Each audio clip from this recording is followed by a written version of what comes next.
Jay, an emotional game last night, and you got a lot of engagement in it. And you got a chance to process it and, sort of find a way to correlate that to bring that again on set, because you've got to get that sort of EQ on a nightly basis. And you've had that of late here throughout your lineup. Yeah, I thought it was a good game. I thought, we started the way we wanted to start. We talked about how, we controlled the bulk of the first period, but part of their script, and it's what some of the best teams in the league do, is that if there's no emotion in the game for them, they find ways to find emotion.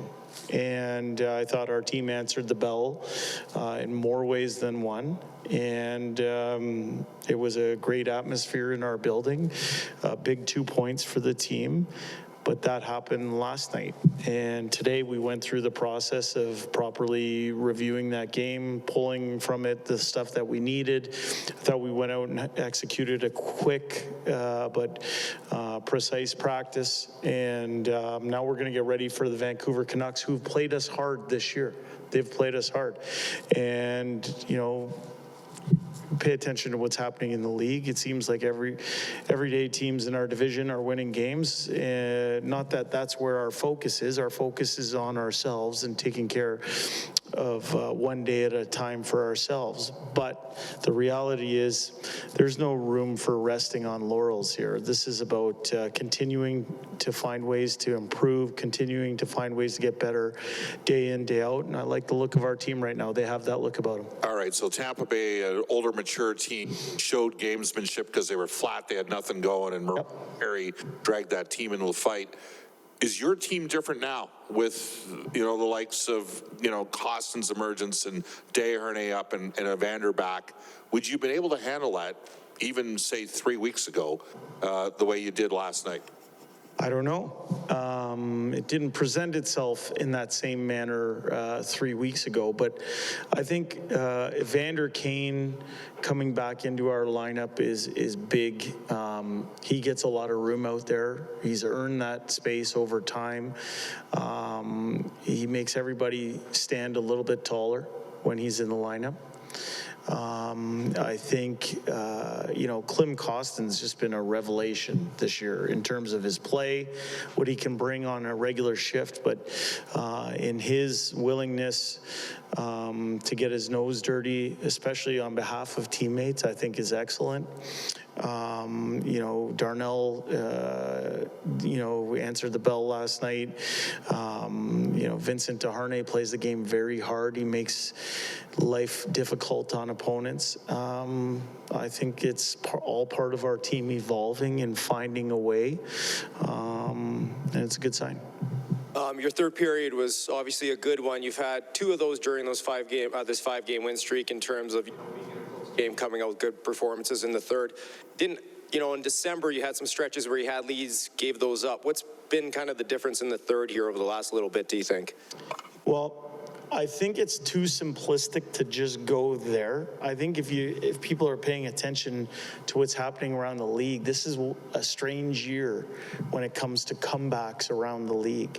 Saw a stat last night in a different game where New Jersey was playing Seattle, and they just happened to come back in the last minute of that game as well. They didn't finish it out, but it talked about how New Jersey led the league in comebacks.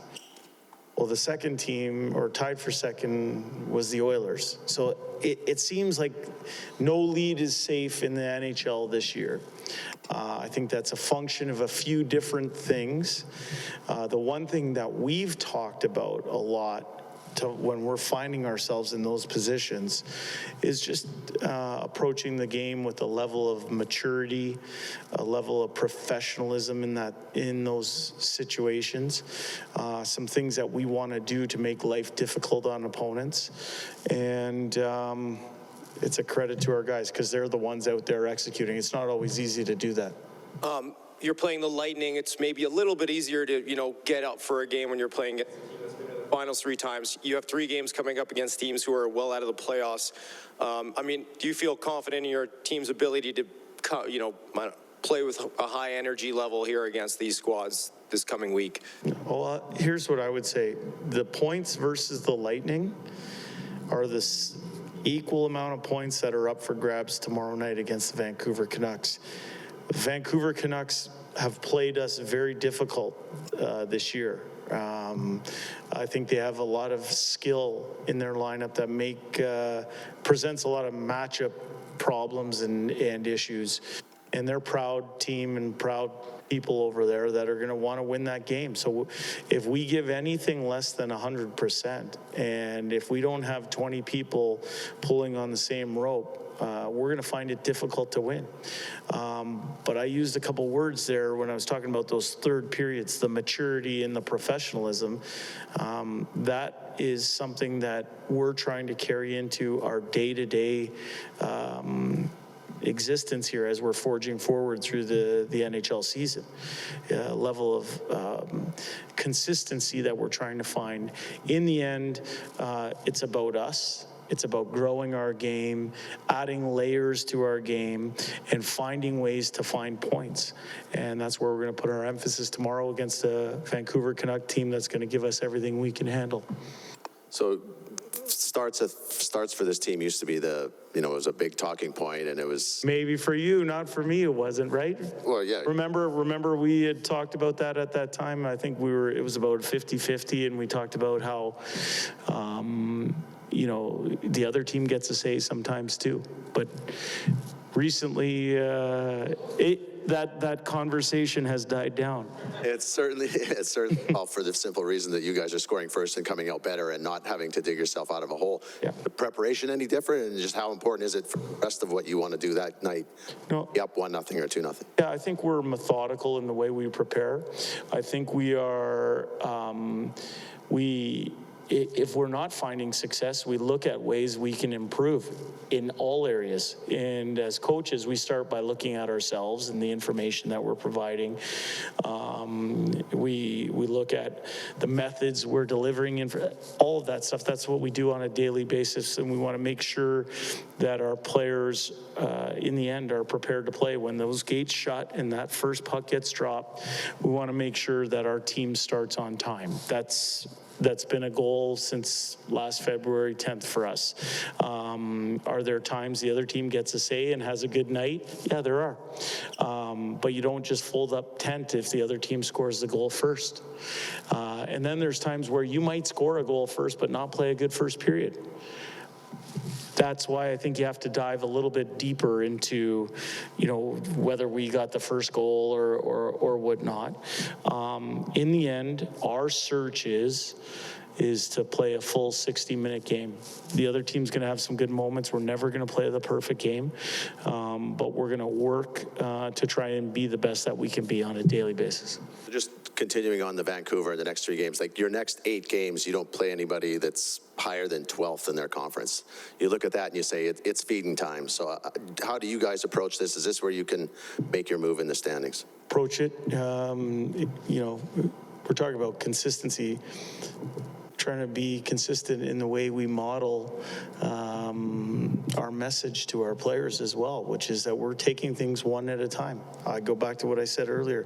Vancouver Canucks have played us difficult this year. They have the skill that can make it hurt if you're not all in and everybody pulling on the same rope. How do I approach that? I didn't even know that stat because my focus was on having a good day today. Now it's going to be on traveling well to Vancouver. I'm going to go watch the game, Vancouver versus Colorado tonight, and we're preparing to take on a team that has played us very difficult in its first 2 games against us this year. Jay, a lot of the players, the forwards anyway, Fogle, McLeod have mentioned how when it's 11-7, you almost got to be more attentive on the bench because there's different line combos coming. Yep. As the guy who's running it, and they're joking like, Jay's really on it. How much more of it is you in the game when you got the 11 because there's all these different combinations floating through your head? Kind of take us through the process of that and how different it is than 12 forwards. Yeah, you got to be sharp. You got to make sure you're loud on the bench too, especially in NHL buildings where there's so much going on white right noise-wise. So you just want to make sure that people hear. There's been times this year where, someone might not have heard. You want to make sure that communication is loud and clear. And usually I would say it more than once or twice. I think you're also calculating different things. Who's coming up next for the other team? What people you want on the ice at certain times. Who might be redlining and need a step back for a little bit. Those are all things that factor in. It happens fast.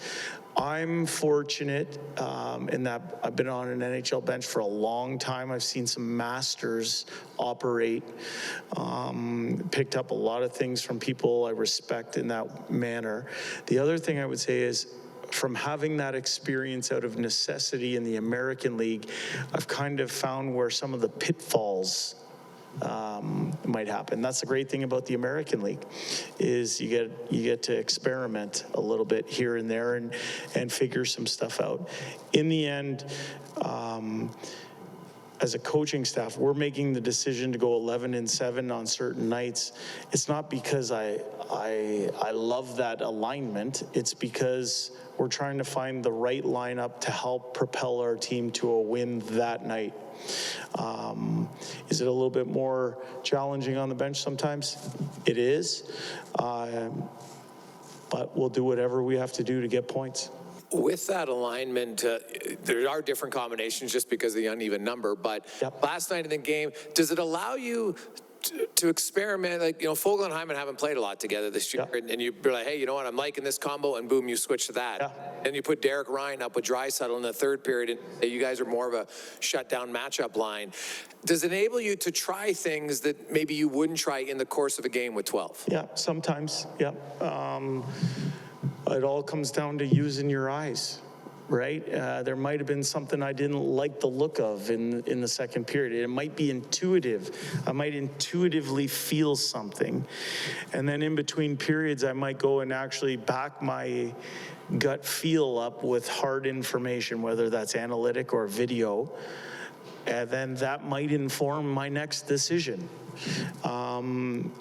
Those are our processes. That's what we do. We pride ourselves on paying attention to who's going and who's not. And I've said this right from day one. We try and make decisions based on the real-time information that players give us. We're not always right. Sometimes we make mistakes. Or there might be occasions where I want to do something a little differently the next time something presented itself. I'm the first to admit that. But we're in the moment, we're trying to make the best decisions based on the information that our players are giving us. And then the other thing too is the game happens to you. Sometimes there's lots of penalties. Sometimes a player for no reason at all has been sat on the bench for 6 minutes, his legs are ice cold, and it's tough to get somebody back up and running. Sometimes the game happens to you. Sometimes the other team's trying to get more people on the ice in certain situations. Those are all things that come down to experience. And as I said, we're just trying to use the information the players give us. Jack Campbell has been an important part in this 5-game win streak, obviously. Do you see anything from him that's changed, maybe from a technical standpoint? Is it a confidence thing, or can you point your finger to anything that, maybe's changed with him? Well, I would say that I think his resurgence here, especially in the calendar year of 2023, has come down to the work that he's put in. Obviously, Stuart took the mantle for a good chunk of time there, and that allowed Jack to work on some technical things in his game. I'm not going to go into exactly what he did. He's made some adjustments there. He's made some adjustments equipment-wise.